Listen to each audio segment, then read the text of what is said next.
DMK வந்து அந்த mega கூட்டணி மகா கூட்டணி அப்படின்னு பேரை வச்சு ஊரை ஏமாத்துறது தான் காலகாலமாக செஞ்சிருக்கு. தனியாக நின்று ஜெயிக்க துப்பு கிடையாது உங்களுக்கு. இது நிற்க சொல்லுங்களேன், ஒரு எலெக்ஷனில் தனியாக நின்று ப்ரூவ் பண்ண சொல்லுங்கள். இப்போ வரைக்கும் வந்து பேசுகிற எல்லாருமே டிஎம்கே கூட்டணி உடஞ்சா போதும் ஆட்டோமேட்டிக்காக ஷிஃப்ட் ஆகிடுவாங்க. டிவிகே தான் விக்ட்ரி அப்படின்றத எல்லாரும் என்னென்ன அக்செப்ட் பண்ணுறோம். ஏன்னா ஏடிஎம்கேயோட ஓட்டும் நமக்கு வருது, டிஎம்கேயோட ஓட்டும் நமக்கு வருது. இப்போ டிவிகேன்னு ஒரு என்டிட்டியோட ஓட்டு எங்கேருந்து வருது? ஆல்ரெடி இவங்க கிட்ட இருந்து தான் வருது. ஸோ எல்லாரோட பழைய நாங்கள் போன தேர்தல் இத்தனை பர்சன்டேஜ் வாங்கினோம், அத்தனை பர்சன்டேஜ் அதெல்லாம் இப்போ போய் கிடக்கு. திமுகவுலேருந்து அந்த ஒரு செங்கலை உருவுறது அப்படின்னு ஒரு டாஸ்க் ஒன்று இருக்குல்ல, அதுக்கு வாய்ப்பு இருக்கா? ஏன்னா சுயமரியாதை இருக்கிறவங்க இதெல்லாம் வந்து இன்னைக்கு வந்து இதெல்லாம் யோசிச்சிருந்தா அது என்னைக்கே உடஞ்சிருக்கும். டிஎம்கேலேருந்து ஒரு செங்கல் கூட வெளியே வராத நிலைமையில அது வந்துச்சுன்னா சினாரியோ வேற. TVK will have his own majority அது விஷயமே வேற. இன்னைக்கு அந்த டிஎம்கே ஒரு பிம்பம் கட்டணும், மெகா கூட்டணி எங்களுக்கு வலுவான கூட்டணி, கொள்கை கூட்டணி அப்படின்ட்டு. அது கொள்கையிலையும் இல்லை, அது மெகாவாகவும் இல்லை. இப்போ வந்து பலம் அதிகமாக இருக்குது அப்படின்னா ஏன் கமல்ஹாசன் ஐயா உள்ள கூட்டணும் போது இப்போ வரைக்கும் தேமுதிக கூட பேச்சுவார்த்தை வந்துருக்குது. இப்போ வரைக்கும் பாமக தூக்கிக்குள்ளே போட முடியுமான்னு ஒரு சில சார்வை ட்ரை பண்ணுங்க. இது இவங்கெல்லாம் உள்ளே வந்தாங்கன்னா ஏற்கனவே இருக்கிறவங்களுக்கு இடம் என்ன? இவங்க எனக்கு வலி இல்லை பயம் இல்லை தாவேக்காலாம் எங்களுக்கு ஒரு ஆளே இல்லைன்னு சொல்லிட்டு தாவேக்கா அடக்குமுறைக்கு தினம் ஏதாவது இன்னைக்கு பராசக்தி வரைக்கும் இருக்கட்டும் எதுனா ஒன்று பண்ணினே இருக்காங்க பாருங்க. இந்த 3 விஷயம் தான் சொல்லுது. அவங்களுக்கு வந்து பயம் இருக்குது, தோல்வி கண்ணெதிர்க்க இருக்குது, அவங்க கூட்டணி ஸ்ட்ராங்காகவும் இல்லை, அவங்களுக்கு இன்னும் பலமும் தேவைப்படுது. தாவேக்கா ஜெயிக்கோன்றது அவங்களுக்கு தெரியுது. அதாவது ஸ்டாலினுக்கு ஏன் வாய்ப்பு கொடுத்தாங்க? அவங்க அப்பா அம்மா இருக்க மாட்டான்னு நினச்சாங்க. அதோட மோசமாகிறாரு. ஏன்னா வந்து அவராது பாலிசி சொந்தமாக டிசைட் பண்ணக்கூடிய ஆள். இவங்க அதிகாரிக்கு டிராஃப்ட் கொடுக்குறாங்க, அந்த டிராஃப்ட் வச்சா பாலிசிக்கான தீர்மானங்களே ஏற்றுறாங்க. அவங்க அந்த மாதிரி ஒரு அரசாங்கத்தை வச்சுக்கிட்டு என்னத்தங்க பண்ணுறது?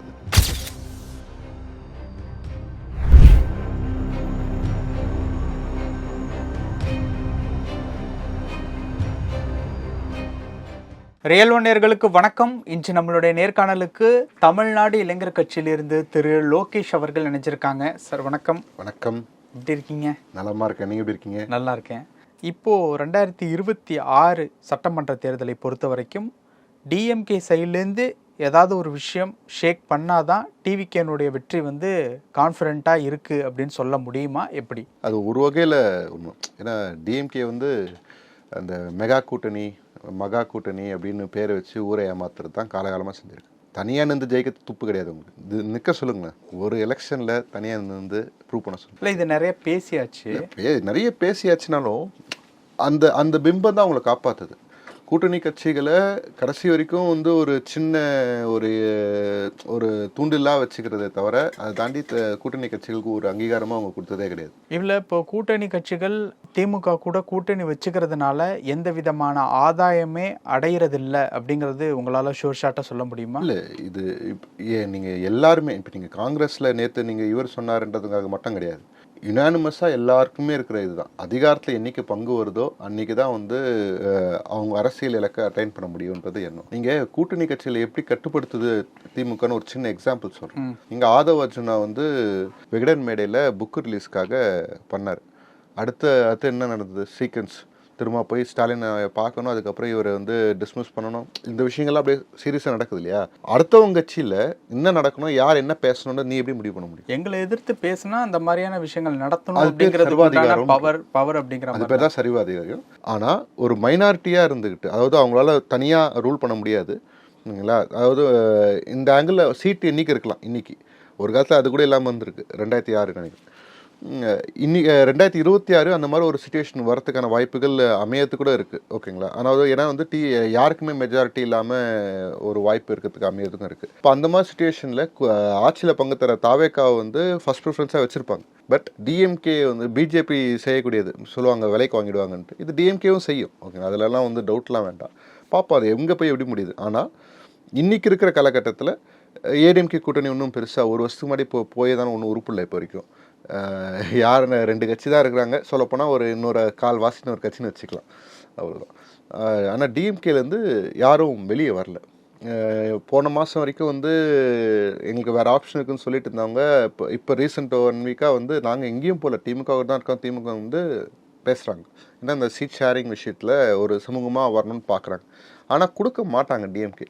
ஏன்னா அவங்க 200 ஜெயிக்கணுன்ற இருமாப்பில் இருக்காங்க இல்லையா, அது உடையும். இப்போ டிஎம்கே கூட்டணி உடையும் அப்படின்ட்டு வந்து சொல்றீங்கல்ல, டிஎம்கே கூட்டணி உடைஞ்சுது அப்படின்னா வெற்றி வந்து டிவிகேவுக்கு ரொம்ப சாதகமா இருக்கு. பிரைட்டாக அது எல்லாரும் அக்செப்ட் பண்ணுவோம். ஏன்னா நீ இப்போ வரைக்கும் வந்து பேசுகிற எல்லாருமே டிஎம்கே கூட்டணி உடஞ்சா போதும் ஆட்டோமேட்டிக்காக ஷிஃப்ட் ஆகிடுவாங்க, டிவிகே தான் விக்ட்ரி அப்படின்றத எல்லாரும் என்னென்ன அக்செப்ட் பண்ணுறோம். ஏன்னா ஏடிஎம்கேயோட ஓட்டும் நமக்கு வருது, டிஎம்கேயோட ஓட்டும் நமக்கு வருது.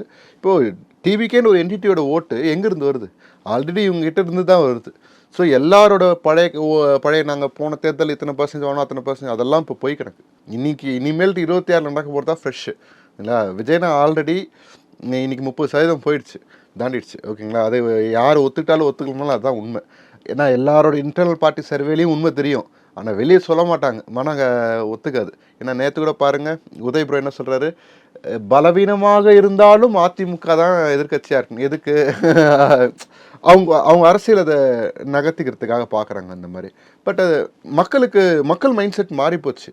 அது தினசரி உள்ளே போய் பார்க்கும்போது ஏடிஎம்கே வந்து அந்த அவுட் ஆஃப் பிக்சர் சொல்லுவாங்க இல்லையா, ஒரு கனெக்ட் இல்லாமல் ஒரு இடத்துக்கு போய்டும், அந்த இடத்துக்கு நகர்ந்துருச்சு. அது களத்தில் எப்படி இருக்குன்றது அதிமுக தலைவர்களுக்கு புரிஞ்சிருக்காங்களா இல்லைன்னு தெரியல. டிவிக்கு ஒரு பெரிய இடத்த ஆக்கிரமிச்சிருக்கு மனசில், மக்கள் மனசில். அது 26 அது கல்டிவேட் ஆகும், அதை நம்ம நம்புவோம். அந்த திமுகவுலேருந்து அந்த ஒரு செங்கலை உருவுறது அப்படின்னு ஒரு டாஸ்க் ஒன்று இருக்குல்ல, அதுக்கு வாய்ப்பு இருக்கா? ஏன்னா சுயமரியாதை இருக்கிறவங்க இதெல்லாம் வந்து இன்னைக்கு வந்து இதெல்லாம் யோசிச்சிருந்தா அது என்னைக்கே உடஞ்சிருக்கும். அப்போ இப்போ நம்ம என்ன கற்பிக்கிறோம், என்ன கொள்கை கூட்டணி எல்லாம் சொல்லிட்டு ஒரு கொள்கை கூட்டணி இதெல்லாம் விட்டுருவோமே, அவங்க இருக்காங்க, இந்த பக்கம் வருவாங்களா? தேர்தலுக்கு அப்புறமும் நடக்கலாம், தேர்தலுக்கு பிறகு அப்படி நடந்து என்ன பிரயோஜனம்? அப்ப சொன்ன இல்லையா, தொங்கு சட்டசபை வருதுன்ற பட்சத்துல அன்னைக்கு கூட வரத்துக்கு வாய்ப்பு இருக்குன்னு தான் என்னோட பாயிண்ட் ஆஃப் வியூ. அது ஏதோ ஒரு நிபந்தனை இருக்குது சார், உங்களுக்கு சொல்லப்படாத நிபந்தனைகள். மேபி நிர்வாகிகளை வச்சு நிபந்தனைகள் பண்ணுறாங்களா, கட்சியை உடைச்சிருவாங்கன்ற பயத்தில் அமைதியாக இருக்கிறாங்களா, என்ன நிபந்தனைன்னு தெரியல. இப்போது காங்கிரஸ் வந்து கட்டமைப்பு வந்து இன்னைக்கு இருக்கிற நிலைமையில் அவங்க கேட்குற சீட்டுக்கு ஷேர் இவங்க திரும்ப அவரோட கட்டமைப்பு இன்னும் எவ்வளோ பெருசு, அவர் கேட்குற சீட் ஷேருன்னு. திமுக பாருங்க, இதுல கூட தீண்டாமையை எப்படி கடைப்பிடிக்குது பாருங்க. இந்த இதுக்காக தானே கூட்டணி வச்சிருக்கீங்க. அந்த அந்த அந்த உணர்ச்சி உங்களை தூங்க விடுதா? இந்த கேள்வி வந்து விசிகா ஆளுங்களை பார்த்து கேட்கணும். உங்களை தூங்க விடுதா? உண்மையிலே ஒரு சுயமரியாதை, ஒரு சமத்துவம் வேணும் அப்படின்ற எண்ணம் உங்களுக்குள்ள இருக்கு, அந்த கொள்கை இருக்கு இல்ல? இந்த தூங்க விடாதா அப்படிங்கிற விஷயத்த கமல் சாரை பத்தி இப்ப சமீப நாட்களா வந்து கேட்டுட்டு இருக்காங்க. அதுக்கு இந்த மாதிரி பல கதைகள் இருக்கு அப்படின்னு கூட வச்சுக்கலாமே, வெளியே வரத்துக்கு வாய்ப்பு இருக்கு. ஓகே, இப்போ இந்த தொங்கு சட்டசபை அப்படிங்கிற மாதிரி மேட்ரு சொன்னீங்கல்ல, அந்த அளவுக்கு டிவிக்கே டஃப் கொடுத்து நிற்பதற்கு வாய்ப்பு இருக்கா? ஏன்னா தொங்கு சட்டசபை அப்படிங்கிறது ஆல்மோஸ்ட் 3 டிஜிட் கிட்ட தொகுதியை வந்து கைப்பற்றினா தான் தொங்கு சட்டசபை அமையும். இல்ல, அதாவது இப்போ 118 டார்கெட், 118 எந்த கட்சியாலுமே அட்டைன் பண்ண முடியாத சிச்சுவேஷன். இப்போ நான் இந்த இது கூட ஹைப்போதசிஸ் கூட ஏன் சொல்றேன் அப்படின்னா, நிலவரம் அப்படி இருக்கு. ஏன்னா நீங்க சொன்ன மாதிரி டிஎம்கேலேருந்து ஒரு செங்கல் கூட வெளியே வராத நிலைமையில அது வந்துச்சுன்னா சினாரியோ வேற. TVK will have his own majority, அது விஷயமே வேற. இன்னைக்கு அந்த டிஎம்கே ஒரு பிம்பம் கட்டமைச்சு மெகா கூட்டணி, எங்களுக்கு வலுவான கூட்டணி, கொள்கை கூட்டணி அப்படின்ட்டு. அது கொள்கையிலையும் இல்லை, அது மெகாவாகவும் இல்லை. இப்போ வந்து பலம் அதிகமாக இருக்குது அப்படின்னா ஏன் கமல்ஹாசன் ஐயா அவ்வளோ கூட்டணும் போடணும்? இப்போ வரைக்கும் தேமுதிக கூட பேச்சுவார்த்தை வந்துனுக்குது. இப்போ வரைக்கும் பாமக தூக்கி உள்ளே போட முடியுமான்னு ஒரு சில சார்வை ட்ரை பண்ணுங்க. இவங்கெல்லாம் உள்ளே வந்தாங்கன்னா ஏற்கனவே இருக்கிறவங்களுக்கு இடம் என்ன அப்படின்னு இருக்கு. இப்போ இவங்க டிவி கேவலையும் இருக்கக்கூடிய ஆட்களுக்கு என்ன போஸ்டிங், என்ன நியூ பார்ட்டி நம்மகிட்ட இன்னும் 1,00,000 பேர் வந்தாலும் இடம் இருக்குது. அதுகளெல்லாம் வந்து பஞ்சம், இடத்துக்கெல்லாம் டிவிகளை பஞ்சம். ஆனால் புதுசாக வரவங்களுக்கு நல்ல இடமே கிடைக்குது இருக்குல்ல இடம். ஒரு ஆல்ரெடி எஸ்டாப்ளிஷ் பார்ட்டின்றப்போ நீங்கள் எல்லா போஸ்ட்டுமே ஃபில் பண்ணியிருப்பீங்க, ஓகேங்களா? ஆனால் இன்னும் சில போஸ்ட்டு அப்பப்போ வேக்கண்ட் ஆகும், அது அப்படியே காலப்போக்கில் மறைஞ்சும் போகும். இங்கே டிவிக்கில் மன்றத்தில் இருந்தவங்க மாவட்டத்தில் இருக்காங்க. 120 மாவட்டங்கள் 130 மாவட்டமே போச்சு. மன்றத்தில் இருக்கிறவங்க மாவட்டத்துக்கு வந்துட்டாங்க. ஆனால் இப்போ வந்து அவங்க எக்ஸ்பீரியன்ஸ் ஆகிட்டு மேலே இருக்கிற போஸ்ட்டு வரத்துக்கு வெளியிருந்து வர பார்ட்டி பீப்புளுக்கு அவங்களோட அனுபவத்துக்கு ஏற்ற மாதிரி அந்த மாவட்டத்துலேயோ இல்லை மாநிலத்திலையோ எந்த அளவு அவங்க எங்கே அக்காமடேட் பண்ண முடியுமோ அந்த இடத்துல 28 அணிகள் இருக்குது, ஓகேங்களா? It's a vast space to இது. இவ்வளவும் செஞ்சாலும் எங்களுக்கு கட்டமைப்பு இல்லைன்னு சொல்கிறாங்க பார்த்தீங்களா. நேற்று எத்தனை பேர் வந்து சேர்ந்தாங்க. இது வந்து விஜயனாவை பார்த்தது ஒரு ஒரு ஒரு பீப்புள். இவங்களோட ஆதரவாளர்கள் அந்தந்த ஊரில் அந்தந்த மாவட்டத்தில் இணைஞ்சாங்க. அந்த காணொலிகளும் நீங்கள் பார்த்துருப்பீங்க. எங்களுக்கு கட்டமைப்பு இல்லைன்னு எந்த ஐடியாவில் சொல்கிறாங்கன்னு தெரியல. இங்கே எந்த வீட்டில் போனாலும் இன்றைக்கி வந்து விஜயனாக்கு வாக்கு போடணுன்ட்டு சொல்லக்கூடிய நபர்கள் இருக்காங்க. இவங்க ஒரு வகையில் கேம்பெயினர்ஸ். அது வந்து மற்றவங்களுக்கு சாதாரணமாக தெரியுதா என்னன்னு தெரியல. நீங்கள் பொதுவாக டிஎம்கேக்கு ஓட்டு போடுற பூத் ஏஜென்ட்டு வந்து கேம்பெயின் பண்ணுவாங்க. மற்றவங்க வந்து என் ஓட்டு டிஎம்கே பார்த்து தான் சொல்லுவாங்க தவிர நீயும் டிஎம்கேக்கு ஓட்டு போடுப்பான்னு சொல்ல மாட்டாங்க. ஆனால் டிவிகே பசங்க அப்படியா? அப்போ அத்தனை பேரும் பூத் ஏஜென்ட் தானே. இது வந்து வெறும் விளையாட்டுக்காக சொல்ல, ஒரு ஸ்ட்ரக்சராகவே ஒரு பூத்துக்கு 20 பேருன்ற இலக்கோட நம்ம ட்ராவல் பண்ணிட்டு இருக்காங்க டிவிக்கு. அது அவங்க அட்டைன் ஆகிட்டாங்க, ஆல்மோஸ்ட் அட்டைன் ஆகிட்டாங்க. இன்றைக்கி கிட்டத்தட்ட வந்து டிஎம்கே விட பூத் ஏஜென்சி எண்ணிக்கை அதிகமாக வச்சிருக்குது டிவிக்கு. ஏடிஎம்கே விட கம்மியாக இருக்கலாம், பட் ஏடிஎம்கேல ஆக்டிவாக இல்லை. இப்போ ஃபஸ்ட்டு சொன்னீங்கல்ல, இந்த பக்கம் வந்து தேமுதிக கூட பேச்சுவார்த்தை நடந்துகிட்டு இருக்கு, அந்த பக்கம் வந்து பாமகவை உள்ளே இழுத்துடலாம் அப்படிங்கிற மாதிரி வந்து பிளான் பண்ணிக்கிட்டு இருக்காங்க. இவ்வளோ கணக்குகள் இருக்குல்ல, இருக்கக்கூடிய ஓரளவு கேரண்டி கொடுக்கக்கூடிய கட்சிகளை நம்ம பக்கம் வச்சுருந்தா நம்மளுடைய வெற்றி இன்னும் உறுதியாகும் அப்படிங்கிற ஒரு சுச்சுவேஷனில் டிவிக்கே இந்த கூட்டணி விஷயத்தில் வந்து ட்ராவல் பண்ணிக்கிட்டு இருக்காங்க. இன்னும் 3 மாதங்கள் வந்து இருக்குது. ஆனால் டிவிகேவுக்கு இருக்கக்கூடிய ஒரு டாஸ்க் வந்து டிஎம்கே கூட்டணியில், அதாவது தற்பொழுது இருக்கக்கூடிய ஒரு கூட்டணியிலேருந்து ஒரு கட்சி விலகி நம்ம கூட இணைஞ்சால் கூட வெற்றி உறுதியாகிடும் அப்படிங்கிற ஒரு மென்டாலிட்டியில் வந்து இருக்காங்க. இப்போது டிஎம்கே கூட்டணியில் இருக்கக்கூடிய அந்த ஒரு கட்சி அப்படிங்கிறது வந்து காங்கிரஸை குறிக்குதா, இல்லை வந்து விசிகாவை குறிக்குதா, இல்லை வரப்போகிற கட்சிகளை வந்து குறிக்குதா, யாரை குறிக்குது? இல்லை, இப்போது எக்ஸிஸ்டிங்காக டிஎம்கேல இருக்கிற கூட்டணி இருக்கிறவங்க, இப்போ டிஎம்கே கூட்டணி இல்லாதவங்க அது பை டிஃபால்ட் ஏடிஎம்கேலேருந்து இன்றைக்கும் அவங்க வந்து பிரிஞ்சாச்சு. ஏடிஎம்கேலேருந்து என்டிஏ பிரித்து எடுத்துகிட்டு போனாங்க. இன்றைக்கி என்டிஏ பிரிஞ்சு வெளியே வந்தாச்சு. அதனால் இப்போ யாருமே உள்ளே இருக்கிறலாம் இப்போ வரைக்கும் கன்ஃபார்ம் பண்ணல. நீங்கள் நேற்று அமமுகவில் பார்த்தீங்கன்னா அவங்களோட பொதுக்குழுவில் அவர் பேசினார், தெளிவாக சொன்னார், ஆட்சியில் பங்கு நம்ம இருக்கிற இட கூட்டணி தான் ஜெயிக்க போகுதுன்றது அவரோட இதில் தெளிவாக சொல்கிறார். இது வேறு யாரும் ஆஃபர் பண்ணியிருக்காங்க அப்படின்ற கேள்வி இருக்குது. நீங்கள் தேமுதிக இருக்கட்டும், நேற்று பிரேமலதா அவங்களோட மாவட்ட செயலாளர் கூட்டம் முடிஞ்சதுக்கப்புறம் அவங்களோட இன்டர்வியூலையும் பார்த்துருப்பீங்க, ஆட்சியில் பங்கு இருக்கும் அப்படின்றத 26 புது காலம் நிறைய மாற போகுது அப்படின்னு. இப்போ இவங்களெல்லாம் நம்ம வந்து ப்ராப்ளம் கிடையாது. ஆனால் நம்ம ஏற்கனவே நீங்கள் சொன்ன மாதிரி டிஎம்கேல எக்ஸிஸ்டிங்காக இருக்கிற ஒரு கட்சி, அது காங்கிரஸாக இருக்கலாம் இல்லை விசிகாவாக இருக்கலாம் அப்படின்றது குறி 2 தான். நேச்சுரல் ஆலி வேறு எதுவும். டிவிகேக்கு இவங்க 2 பேரும் நேச்சுரல் ஆலி. நீங்கள் வந்து மற்றதெல்லாம் வந்து ஒட்டு போட வேண்டியது இருக்கும் அப்படின்னா இது ஒட்டு போட வேண்டிய அவசியம் இல்லை. ஏன்னா ஒரே கருத்தியல், 2 பேர் எல்லாருமே பிஜேபி எதிர்க்கிறோம், எல்லாருமே சமூக நீதி வேணும்னு நினைக்கிறோம், சமத்துவம் வேணும்னு நினைக்கிறோம், இங்கே உண்மையான ஆட்சி நடத்துகிறோம்னு நினைக்கிறோம், முக்கியமாக விசிகாவும் தாவேக்காவை பொறுத்த வரைக்கும். ஆனால் அவங்க இருக்கிற இடம் அப்படி. நாஞ்சில் அண்ணன் கூட ஒரு சொல்லியிருப்பார், காதலிக்கிறது தாவேக்காவை தான், ஆனால் கல்யாணம் பண்ணது தான் திமுக அப்படின்னு. பார்ப்போம் திருமணம் முறியுதா இல்லை என்ன ஆகுது. ஏன்னா வந்து இந்த ஹீட்டில் அவங்க கேட்குற இடத்த அவங்களால கொடுக்க முடியுமா அப்படின்ற விஷயங்கள்லாம் இருக்குது. இவங்க ஒரு சில தொகுதிகள் ஒர்க் அவுட் பண்ணியிருப்பாங்க, இதெல்லாம் இருக்குது. இந்த வாட்டியும் காம்ப்ரமைஸை போயிட்டு இருந்தாங்கன்னா உடைய போகிறது விசிகா கட்சியும் காங்கிரஸ் கட்சி தான். நேற்றும் காங்கிரஸ் கட்சியிலேருந்து சேர்ந்தாங்க, விசிகா கட்சியிலேருந்து உடையிறது அப்படின்னா அது கூட்டணிக்கு வரலனாலும் அவங்க ஓட்டு அவங்களுக்கு கிடையாது. அந்த ரியாலிட்டி அவங்களுக்கு எலெக்ஷன் முடிஞ்ச அப்புறம் தான் புரியும். விசிகாவுக்கும் சரி காங்கிரஸுக்கும் சரி, இன்னைக்கு விஜயனோட கூட்டணிக்கு வந்தாங்கன்னா அவங்களோட ஓட் ஷேர் சூப்பராக பாதுகாத்து வைக்கலாம். இன்னைக்கு கூட்டணிக்கு வரலன்னு வச்சுக்கோங்களேன், தே வில் சி அவங்களோட ஓட் பேங்க் எவ்வளோ எரோட இருக்குன்ட்டு கண்ணெதிர்க்க பார்க்க போகிறாங்க. ஏன்னா நீங்கள் நேச்சுரல் ஆலியை விட்டுட்டு ஒரு நிர்பந்தத்துக்காக இன்னொருத்தவங்களோட நீங்கள் அங்கேயே தான் இருப்பேன், எனக்கு வந்து ஆட்சி பங்கு வேண்டாம் அப்படின்ட்டு ஓப்பனாக ஸ்டேட்மெண்ட் கொடுப்பேன் அப்படின்னா அப்போ உன்னை நம்பியிருக்கிற மக்களுக்கு நீங்கள் ஏமாத்துறதுன்னு தான் அர்த்தம். இல்லை, இப்போது விசிகாவாக இருக்கட்டும் காங்கிரஸாக இருக்கட்டும் 3 எலெக்ஷன்ஸாக டிஎம்கே கூட கூட்டணியிலேருந்து வின் பண்ணியிருக்காங்க.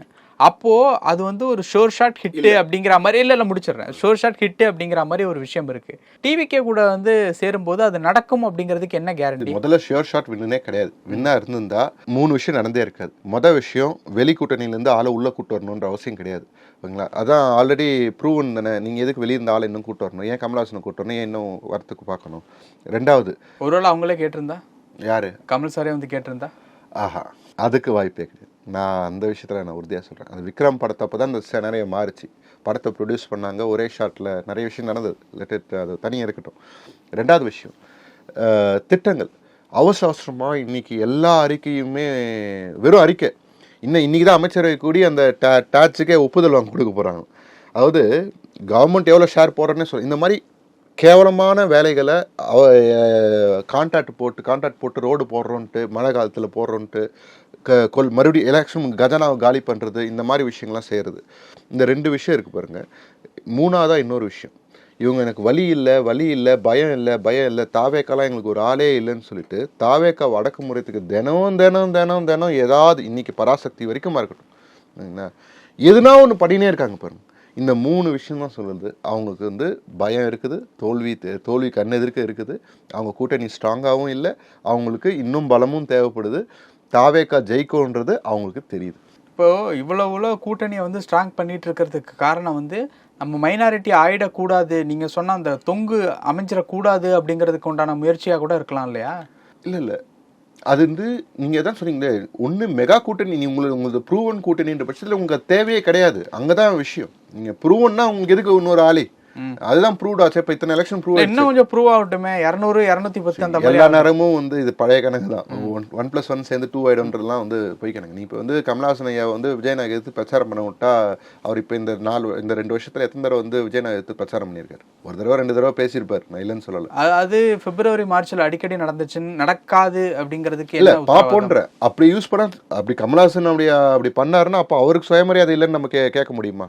அவருக்கு இருக்கு, நான் நம்புறேன்ப்பா, அவருக்கு இருக்குன்னு அப்படிதான் அவங்க ஃபேன்ஸும் நம்புவாங்க. பார்ப்போம் திமுக என்னெல்லாம் செய்யக்கூடியதுன்னு நம்ம தெரிஞ்சுக்கலாம்ல, அது ஒரு வாய்ப்பு தானே. என்னென்ன செய்ய போகுது அப்படிங்கிறத பிரச்சார நேரத்தில் பார்க்கலாம் இல்லையா? அதை தான் அவங்க பிரச்சாரத்தை ஆல்ரெடி ஆரம்பிச்சிட்டாங்க திமுக. நம்ம தான் வந்து பிரேக் முடிஞ்சு அந்த விஷயங்கள்லாம் நடந்து இப்போ தான் ஒரு செட் மூவ் நகர்ந்து வந்துட்டு இருக்கோம். நம்மளது கடைசி நேரத்தில் ஆரம்பித்தாலும் நம்மளது புயல், உண்மையான புயல் என்னன்றதை நம்ம தான் ப்ரூவ் பண்ணணும். களத்தில் ஃபைனலாக யார் நிற்கிறதுன்னு இருக்குது. அந்த புயல் முடிஞ்சப்புறம் தாவேக்கா நிற்கும், திமுக ஆளுங்கட்சியாக இருக்கிறனால நிற்கும், மற்றவங்க யாரும் களத்தில் நிற்க போகிறது கிடையாது. ஆனால் அதே திமுகவில் இருக்க இன்றைக்கி கூட்டணியில் இருக்கவங்க அந்த விஷயங்கள் அது லேசாக ஒரு சின்ன ட்வீக் நடந்தால் எல்லாரும் தேர்தலுக்கு 2 மாதத்துக்கு முன்னாடியே உறுதிப்படுத்திடுவாங்க தாவேக்கா தான் ஜெயிக்க போகுது அப்படின்றது. அது நடக்கலை அப்படின்னா let's wait and see for the மக்கள் தீர்ப்பு. அன்னைக்கும் தாவேக்காக்கான விஷயம் இருக்க தான் போகுது. ஏன்னா மக்களுக்கு அந்த வெறுப்பு இருக்குது நேச்சுரலாகவே. எனஃப் அந்த வெறுப்பு ஆளும் கட்சியாக இருக்கிறவங்க எல்லாருமேலேயுமே இருக்கும் ஆட்சி முடிய போகிறப்போ. திமுக அதிமுகவே வேணாம் எங்களுக்கு, இது போதும். சரி 30 வருஷமாக ஏன் சார் புதுசாக ஒரு அரசியல் கட்சி உருவாயிட்டே வருது? இந்த வேட்கையை தீக்கிறதுக்கு தானே, இல்லைன்னா ஏன் வரப்போகுது? அந்த வேட்கை இருந்துனே தான் இருக்குது, அது மக்கள் மனசில் இருந்துனே தான் இருக்குது. இந்த வாட்டி ஸ்டாலினுக்கு ஏன் வாய்ப்பு கொடுத்தாங்க? அப்பா இல்லை அவங்க அப்பா அம்மா இருக்க மாட்டான்னு நினச்சாங்க, அதோட மோசமாகிறாரு.